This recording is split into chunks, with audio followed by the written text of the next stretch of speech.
There are 5 critical warning signs that you should never ignore. A lot of people have one of these 5 symptoms and they're normalizing them. And I'm here to tell you that you don't want to ignore these 5 signs because you can usually do something about it if you catch it in time.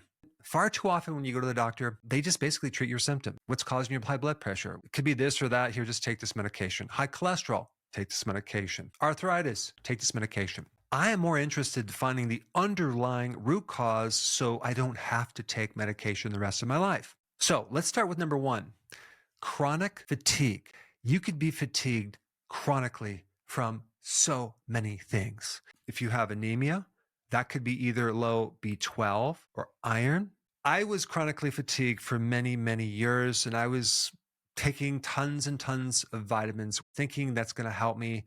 I'd be driving on the street with my wife and say, honey, let's go over there. They might be able to help me in this like health food store. And I would be asking them, maybe I need this vitamin or that vitamin.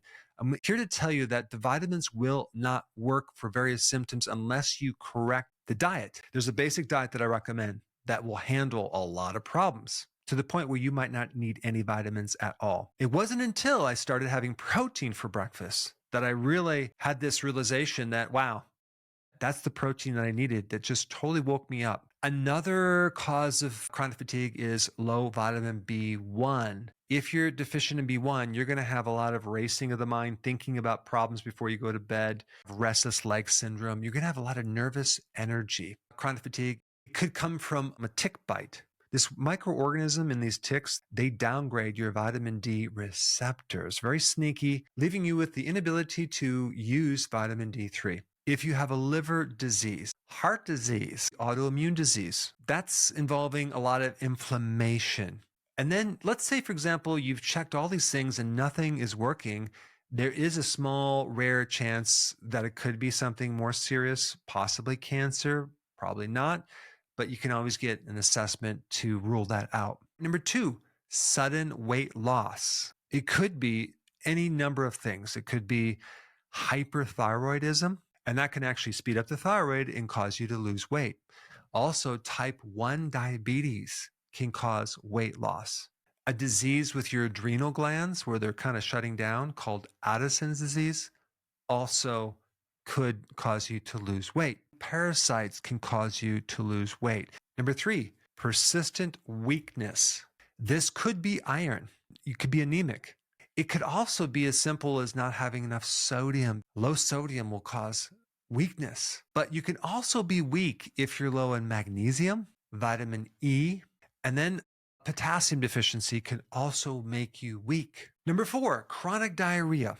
Mostly diarrhea comes from food poisoning or eating something that your body disagreed with. It could also be low zinc. One of the symptoms is diarrhea. I think a common reason for a lot of diarrhea is side effects from medication. So you want to look at that as well. And a lot of people have irritable bowel syndrome and they're doing a lot of grains and the grains are just tearing up their colon and they're getting diarrhea from that. But I think a big one, especially if you travel overseas somewhere, getting a parasite, that can create diarrhea.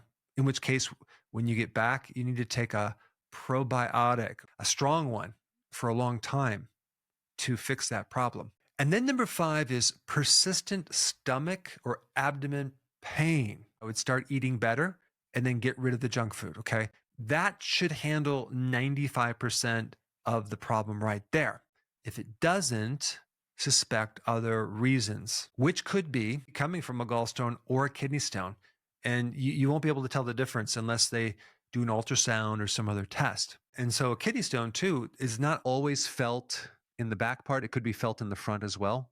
There's another condition called small intestinal bacterial overgrowth where the microbes are in the small intestine, not the large. The solution is to do intermittent fasting, garlic, and some betaine hydrochloride.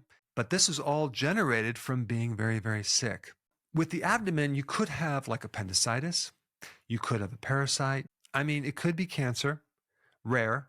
It could be an ulcer or gallbladder sludge, which is actually more common than you think. The bile starts to thicken in the tubes and cause backup in the pancreas and can even create inflammation of the pancreas called pancreatitis, in which case the remedy is TUDCA that will thin the bile, give you a tremendous amount of relief. Don't ignore these symptoms. I had such a low IQ on the area of nutrition and food and diet. And it's very ironic that I went to the exact opposite extreme, focusing most of my time now on studying this topic. If a doctor diagnoses you and says it's all in your head, ignore them and go to another doctor. And realize when someone gives you a prescription or even a remedy for something like this, you have to question, is this really correcting the underlying cause, or is this suppressing a symptom that will keep the problem there longer?